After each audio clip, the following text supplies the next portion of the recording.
Hi, welcome back. We're going to talk about chapter 10, air quality. Okay. This chapter, we're going to talk about the sources of air pollution, the main pollutants in air, which are referred as criteria A pollutants, the effects of air pollution on health and on the environment, um, and we'll continue discussion about indoor air quality and the global warming. Okay, so to begin with, air pollution. Uh, we live in Fresno. We live in Fresno, and nowadays, I mean, just recently, the air quality went so bad, and main reason was the fire that was erupted in the Southern Valley near Los Angeles. So that was natural pollution. Okay, so it's the natural source of air pollution right there. So because of that, a huge amount of carbon dust that was dispersed in air, and by the wind, the dust came in the valley, Central Valley, and because of that, the air quality in the Fresno city was deteriorated. Okay, we're going to talk about air quality index. So you recently have seen, you might have seen the warning by the president of Fresno State about the air quality, how it's going down, and they had to cancel the outdoor classes for recreational health department. Okay, because it was very hazardous, and we're going to talk about how we determine the air quality, and what is a measure of evaluation of air quality. Okay, so to begin with, uh, why air quality is important? I mean, air quality, as you saw in chapter one, it was the first measure that we had to. I mean, the air quality was the first problem that we had to solve. Okay, this is because inhalation is very very important route of entry of pathogens in the body. Okay, you can at least in a ingestion route, uh, once the pollutants are in your stomach, you have some chance, and there is hydrochloric acid in the stomach, and it can kill most of the uh, you know uh, pollutants. But the problem, or neutralize some of the pollutants in inhalation. There is very less amount of defense. So because of that, inhalation is extremely vulnerable route, and we inhale air in and out 24 hours or 24 by 7 until we are alive. So you can see that inhalation route is so important, and because of that, air quality, having a good air quality is a right of every person. Okay, if you have poor air quality, if it's too poor air quality, then you'll not be able to breathe comfortably.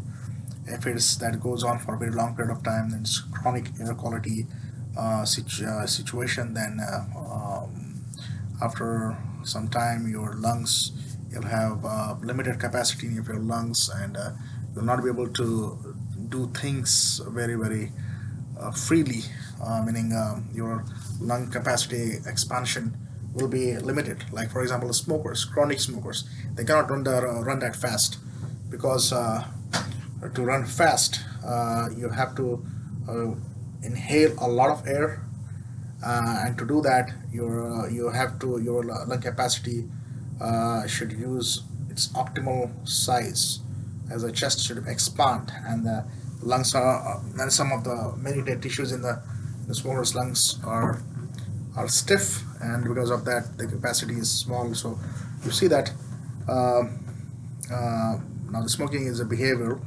the inhalation of smoke. But when we talk about environmental, uh, if there are toxic pollutants are in the environment, then they can do exactly the same type of damage as in for the smokers. Okay, so um, we have um, some pictures of haze in India, and you can see the air quality of smog in New York City. Those pictures, and boy wearing a face mask. Um, so these shows the how about this shows that the air is not clear. So it's a poor air quality. One of the culprit for poor air is ozone. Ozone is a molecule, an additional ion, or minus ion, oxygen ion, that is added to oxygen gas O2, and then it becomes O3, and that O3 is ozone. There are two types of ozone. Okay, one is good ozone, other is a bad ozone. Good ozone is the one that is situated in the stratosphere, up in the stratosphere, and it actually it creates a shield, a barrier between the ultraviolet rays that are coming from the sun to the earth. So it basically filters out most of the very harmful ultraviolet rays, and only sends out the good amount, the less harmful ultraviolet rays. So that's a good ozone. The bad ozone is the one that is released by man-made activities. So what are those activities? Automobiles, cars. Okay, the smoke that is coming from the cars accounts for almost 75% of ozone. When you talk about all those sources of air pollution, 75% is attributable to automobiles. Okay, that is a bad ozone. What happens with the bad ozone? So this bad ozone basically interacts with the with the fog. Now the fog is a natural phenomenon. So you have mist, vapor, water vapor, mist, uh, fog.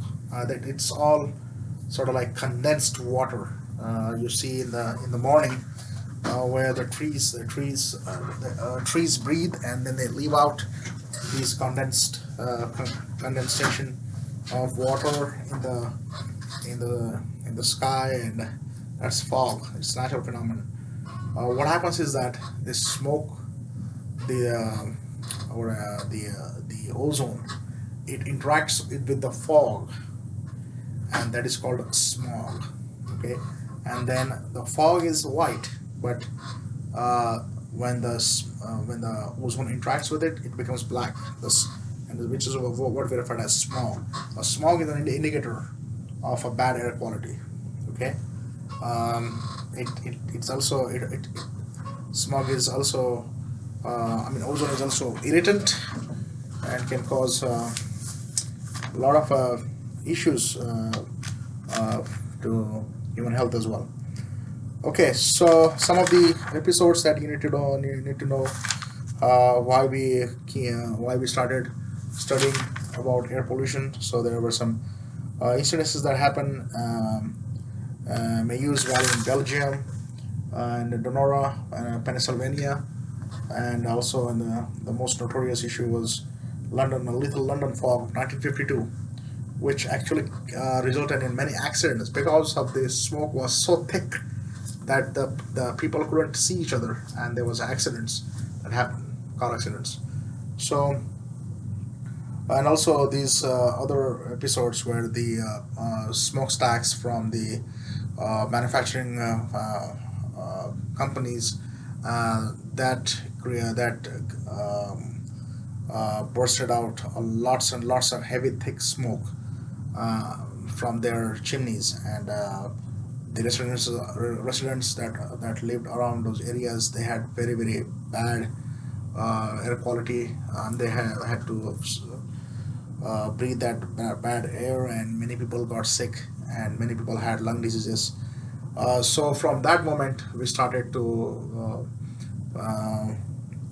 study air pollution. Okay, what are the sources? The sources are man-made sources and natural sources. You can go look through the sources. It's extremely easy. Natural sources are the volcanic eruptions,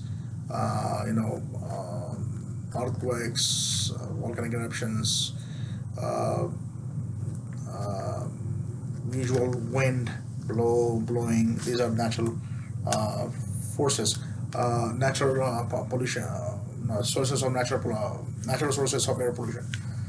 Anthropogenic sources. Anthropogenic sources are basically stationary or mobile. Mobile sources are automobiles. Um, so those include not just cars but train, ship, also planes. And for the stationary sources are your industries, refineries, manufacturing companies, rubber companies, and so on and so forth. Mining operations. All these are man-made sources, and they each contribute to air pollution. Now, uh, for man-made sources, there are standards. There are emission control standards. So these companies, these different operations, and also automobiles, they have to have something emission control standards. So they have to have some sort of technology which will filter out these toxic chemicals, and and then they will leave out only the less toxic, less harmful type of gas in outside environment. So that has cut down air pollution problem since past 2 decades quite a lot. Okay, so um, okay, so now this leaves out to what are the actual pollutants are. Before that, we need to know the natural composition of air. Natural composition of air includes oxygen, carbon dioxide, nitrogen, argon, and some other uh, gases in very less amount, but almost 75, 76% is nitrogen. Okay, 21 percent is oxygen. Okay, um, and uh, some part is carbon dioxide, and rest of that is in a small percentages. So um, so nitrogen is a very significant one. Now, nitrogen is a source of life, basically. Cells, living cells, plants, they take nitrogen. Animals, they take nitrogen. Plants take nitrogen. Animals, actually, nitrogen gas. Uh, we don't have nothing to do with the nitrogen gas, but we excrete nitrogen waste. So in urine, uric acid, and nitrogen ammonia, it's nitrogen waste. So nitrogenous products are harmful for to health. Okay, nitrogen gas is not harmful, so that's why we don't have any problem with nitrogen. Other thing is that from nitrogen gas from air, pure air, I'm saying. Okay, so um, the pollutants. There are some pollutants that you need to know. These are referred as a criteria air pollutants. So these are ozone that we have just discussed. There is nitrogen oxides, uh, sulfur dioxides, carbon monoxide, and particulates. Particulates are of three types: 2.5 particles, that's ultrafine particles, 5 micron, and 10 micron. So those are depending on the size, they damage different parts of the respiratory system. So the smallest one, ultrafine particles, they can go deeper into the lungs, and they can cause a lot of problem to the lung, and they can cause problem to alveoli. There's a unit of your respiration, and then it can because of that gradually the cells die, and then a lobe of the lung die, and multiple on entire lung dies, and things go on. So carbon monoxide is very important. Carbon monoxide can competes with oxygen. So never leave a car running when your car garage is closed. Okay, in an enclosed facility, if you keep your car running and it's enclosed, no windows, what's going to happen is that the lack of ventilation, oxygen is less, carbon monoxide is increasing, but levels are building up. What is going to happen? So the carbon monoxide is going to take place of the oxygen, and then you're going to suffer. You'll starve for oxygen, and the carbon monoxide will make sure that you don't get oxygen, and then that can result in death if not intervene properly. So carbon monoxide is very important. So it can cause methylhemoglobinemia. Okay, read about that. Nitrogen oxides and sulfur dioxides are very irritants, and they can cause a lot of irritation to the respiratory system. So which means that they can cause scars in the respiratory system, bronchitis, and lung diseases and allergies that can lead from sulfur dioxide and nitrogen oxides. Uh, Particulates, as I said, they can cause atherosclerosis because they intervene into the cardiovascular system as well, and can cause lung diseases. Farmers' lung is one of the major example. Right in the valley, from farmers, they have the dust in their grain bins, and then continuous exposure to dust can cause lung damage, which is referred as farmer's lung. Then we have some concepts such as acid rain and temperature inversion. Acid rain, nitrogen oxides, and sulfur dioxide. Sometimes, when their levels increase in the environment, they interact with the water up in the clouds, and then can cause rain. But that rain is not normal rain. It has a lot of acid in it. It's referred as acid rains. This water is not good for human consumption. On the contrary, it's toxic, and you will have a very very low pH, extremely acidic, and it can literally burn down, grasses and things like that, and very bad for aquatic life as well. So that's acid rain. Um, Temperature inversion. Temperature inversion is a situation.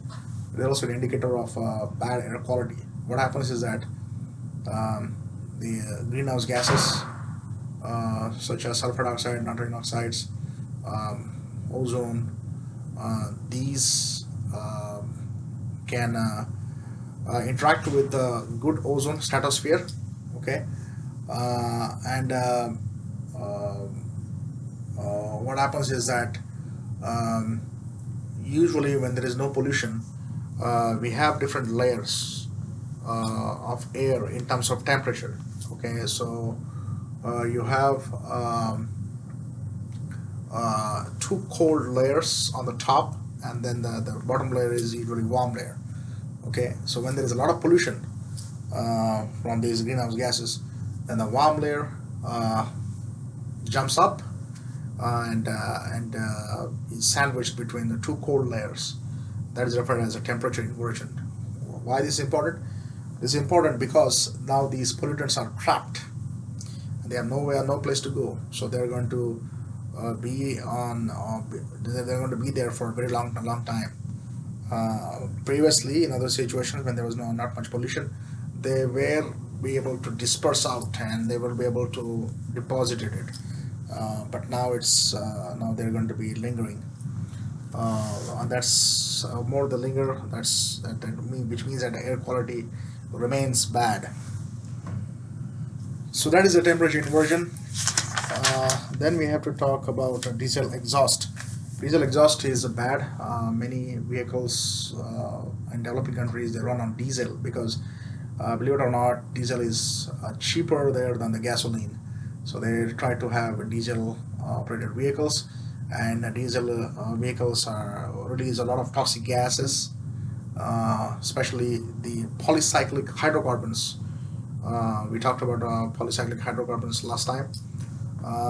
So these are very very complex chemicals, and they're not able to. They're very very toxic irritants and cause a lot of problem to hearts and lungs, heart and lung tissues. So that's referred as diesel exhaust. So there is a laws. There are strict laws to reduce diesel exhaust gases. Okay, so air quality index. So coming to the air quality index. So um, air quality index is an indicator which tells you how the air quality, how it tells about the quality of ambient air. Ambient air is outside air. So 0 to 50 is a good air quality. Um, 51 to 100 is a moderate. So when it goes more than 100, then it starts getting bad. So 100 to 150 is orange and unhealthy for sensitive groups. 150 to 200 is unhealthy. And recently we had it elevated to around 356 or something like that, and no, sorry, 256 or something like that, and that was very unhealthy. That was very very unhealthy, and more than 300 is hazardous. So when it's hazardous, then you should remain in indoor. Okay, you should never go out unless it's absolutely necessary. So it was until very unhealthy, but don't worry about it. As the ashes settles down, as the fire settles down, air quality will be normal again. We usually have bad air quality in Fresno area because of agricultural activities, especially during harvest season. Okay, so that's National Ambient Air Quality Standards. These are the standards. So the government has the standards to reduce all the emissions, automobiles and stationary sources. They have to have. They should release only certain these criteria pollutants only at a certain level. More than that level, if they release the pollutants more than that required standard, then they will be fined. So they have to keep at those levels, and those are the standards, and there is a chart. uh, okay, that you can see, and then there are human health effects. You can see this health effects: asthma, coronary artery disease, or lung cancer. Sometimes lung cancer can happen with the chronic air pollution. Asthma is a big problem because of the allergens that are released, especially pollens. Okay, pollens are biological um, um, agents, plant agents, and some people have allergy to pollen, so that the immune system gets triggered up, and then can cause some choking because of a lot of uh, saturation in the tracheal region, and in the upper parts of the lung, bronchus, and because of that, it's swelling and swelling in those tissues, and that leads to a lot of coughing, and that's asthma. That's asthma. Uh, okay. Now the indoor air quality. Indoor air quality. You have to think about the biomass fuels. So methane that is coming out from composting. It's a greenhouse gas. So that gas should not be used because it's a greenhouse gas, and it can cause a lot of pollution. There is something called as in developing countries, cook stoves and ventilation systems are not very good. So because of that, we have, especially women who are cooking on there, and they have to face a lot of toxic smoke, and that's a problem. Um, so make sure that your fire furnace is working properly, your ventilation system is working properly. Make sure you have the carbon monoxide detector at your house, natural gas detector at your house, and yes, so that make sure that it's and then normal. They're in zero. Carbon monoxide reading should be zero. There should no carbon monoxide release, no natural gas leak. Okay, so these things, certain situations such as sick building syndrome and building related illness. Um, so a building related illness is where there are diagnosable illness and you can find a source, especially a building or a room of a building, which you can find a source such as maybe like mold or something, which is allergen, something like that, and which is making people sick. And there is something referred as a sick building syndrome, is where people have it's exactly opposite. No source of the disease is found, and people have symptoms, but no diagnosis is made, because they can't find any abnormality in the body. Or other one, so you are building related illness, they will find some sort of abnormality in the body.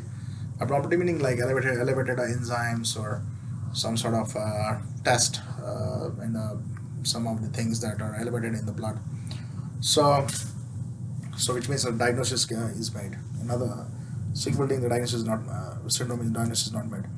Okay, secondhand smoke. The secondhand smoke should be avoided. That goes without saying. So to have that, you need to have smoke-free indoor. There is a ban on indoor smoking everywhere. Even a ban on indoor. Smoking on campus in many campuses. So if the smokers they don't smoke, then the secondhand smoke problem will taken care of it itself. Global climate change and global warming. So there are a lot of problems with global warming because of the greenhouse gases, the stratosphere, the ozone is depleting, and because of that, the harmful rays are coming on Earth, and because of that, and also there's temperature inversion where the warm layer stalls on above the Earth, and because of these two reasons, the temperature is increasing. That is resulting in a lot of different types of situations. One is that the ice caps are melting. Because of that, the wildlife there is in danger, especially polar bears. Other thing is that the wildlife is that another thing is that disease vectors that are propagating. Because of the climate change, the disease vectors have favorable environment, and their illnesses in those areas are increasing, and which is also referring to a emerging pathogen situation we discussed in chapter 5. So global warming, the efforts for to stop global warming are ongoing, and there's a coalition between countries that is needed. And we have Copenhagen coalition and all these protocols, Kyoto Protocol, Paris Agreement, um, all these things are in progress. Controlling air pollution, global warming, and energy conservation. So the countries are given tasks to curb out carbon dioxide pollution or greenhouse gases pollution, especially developing countries because they are the industrialized ones and they started one, and then also developing countries are following that suit, and everybody's trying to make the situation better. All right. Sorry for this long video because the air quality chapter is very big and very important. So I hope you might have learned helpful topics from this video, and I will continue posting such videos. We have water quality and food safety videos are that on the line, that next in the line. All right. uh, Take care and keep watching. Thank you.